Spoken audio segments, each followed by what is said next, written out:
I'm Elena. And I'm Henry. And we come from Concordia International School, Hanoi. And you're listening to KFUO Radio. Christ for you. Anytime, anywhere.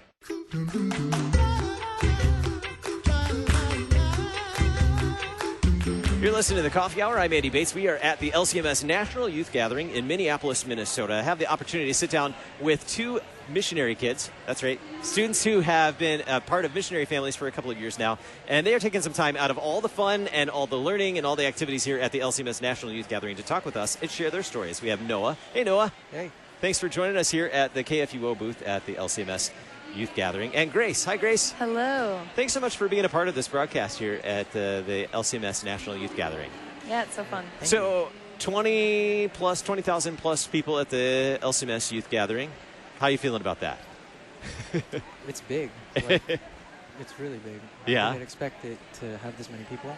So it's really amazing to see all of these kids from around the world just all coming together for one really big gathering.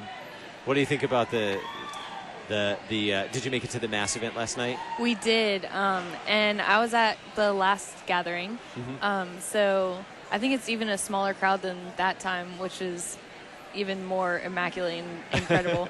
I just think it's so powerful when we're all in that mass event room and you can feel the heartbeat and the music pounding through your soul. It's just you can feel incredible. The music. Yeah, you can feel the music.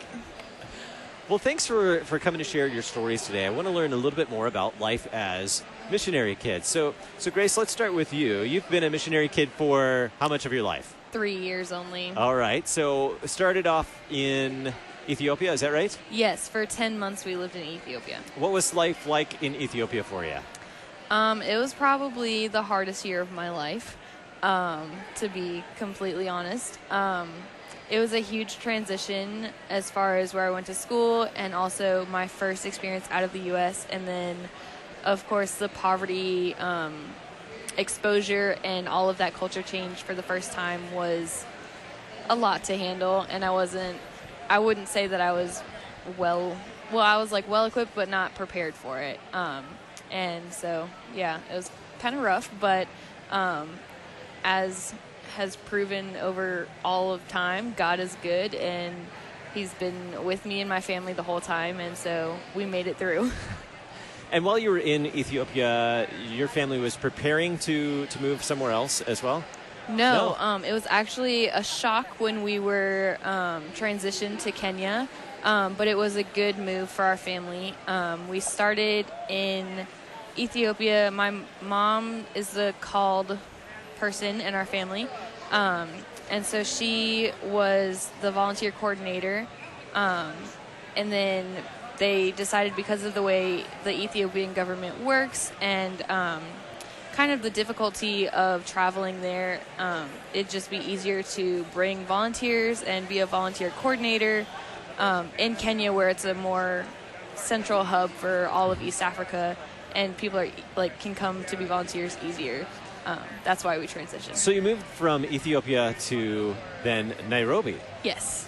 So making this it was already a big transition moving to Ethiopia, then moving to Nairobi. What were some of the things that you liked about being in Nairobi, and what were some of the challenging things about making that transition?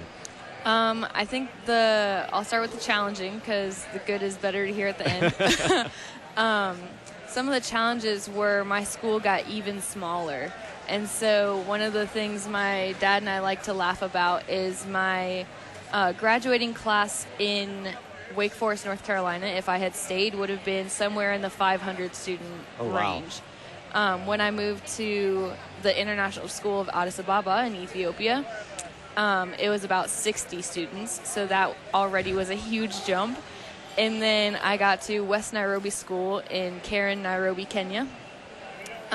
And my graduating class was 15.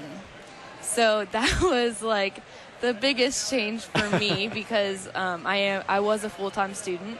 So that's like where I saw the biggest changes. And it was good that I had people that were close to me, and going to a Christian school was amazing, because it exposed me to a lot more and different things than what I was getting from the international community. So, yeah. And you recently graduated. Congratulations. I did, thank you. and now here at the LCMS National Youth Gathering, but preparing for that next stage in life. So Yes. what's next? So I'm currently taking a gap year, which means I'm going to take a year off from school before I go attend university. I have thought about being a director of Christian education and following in my mom's footsteps. But before I'm ready to do that, I want to take a year off and kind of reacclimate to living in America, get my first job because it's been a while since I've even babysat for any Americans or anything. And yeah, like get a driver's license and bank account and all that fun adulting stuff. And then probably community college after that, and then possibly a DCE program. Excellent. Well, as a DCE who also attended community college before going to Concordia, I support that. I learned a lot in both places, and I'm very thankful for both education. So, well, congratulations on your graduation, and Thank God's you. blessings on your next step. Noah, Hey. living and serving with your family in Ethiopia. Yes, that's correct. So tell me a little bit about making that transition. How long have you been in Ethiopia? I've been there for 3 years.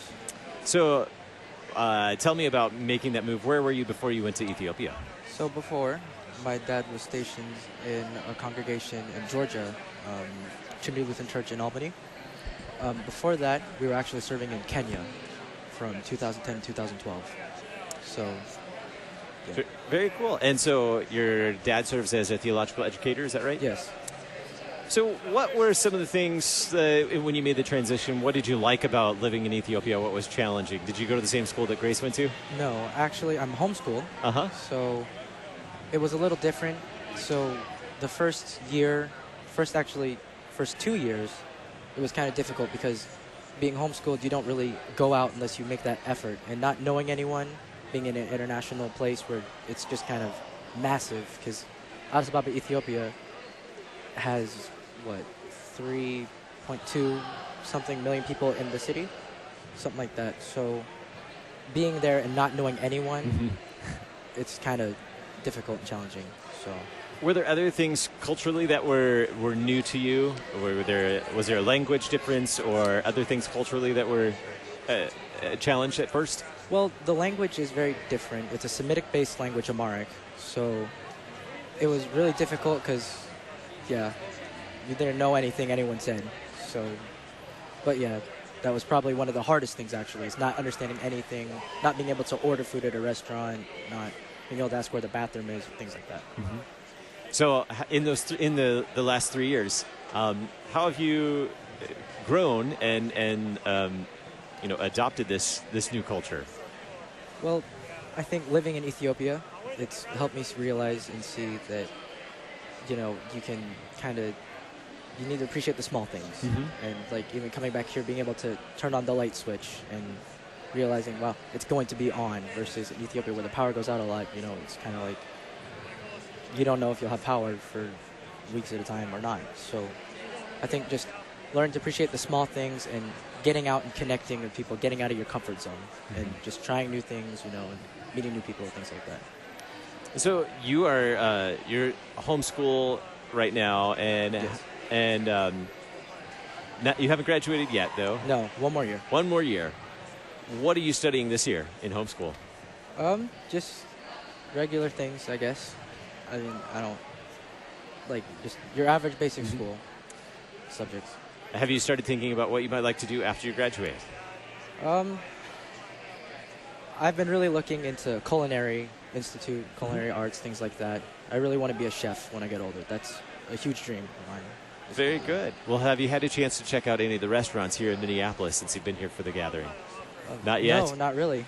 Lots of great options right here in downtown. So what are you looking forward to in the next few days here at the LCMS National Youth Gathering? Any speakers or events that you're looking forward to going to? I think this morning we went to the comedy show, or one of them, and that was really fun. And we heard I Am They perform, which they're one of my favorite bands. And then also the Toby Mac concert last night was amazing. Awesome. I've loved him since I was like 5 or something, like whenever he started. So that was really awesome. Just pretty much all the sessions that we've planned out are we're looking forward to them. Good. Any particular studies or anything like that, or any of the servant events that you have on your schedule? It's a pretty busy schedule. There's a whole app for the schedule, so I'm sure it's hard to keep track of all of it. No, not really. I mean, we're just excited to be in this environment with everybody else and see what's going on and kind of do our own thing. Well, there are over 20,000 people here at the National Youth Gathering, and lots of people to meet, I'm sure. Probably haven't met too many that have traveled as far as you have to be here, though, yet, have you? We actually were sitting with the other international students, and so we made friends from Hong Kong and Germany and a few other places, so that was really fun. Did you get to help out at the first night, the mass event with the flags? Yeah. Noah and I were partners, and we were holding the Arizona flag. Very good. Well, how exciting to be a part of this gathering of so many people, so many Lutherans celebrating our real present God. Amen. It's been a pleasure to talk with you both, and thanks for sharing your stories about being missionary kids, being part of missionary families, serving the Lord, and doing the Lord's work around the globe. Thanks for being here on the Coffee Hour, Noah, and Grace. Thanks for being our guests. Thank you. Yeah, thank you. You're listening to the Coffee Hour. I'm Andy Bates at the LCMS National Youth Gathering in Minneapolis, Minnesota.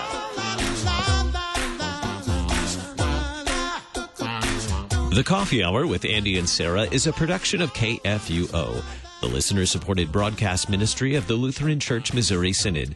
To support the Coffee Hour and KFUO Radio, visit kfuo.org or text KFUO to 41444. KFUO, Christ for you, anytime, anywhere.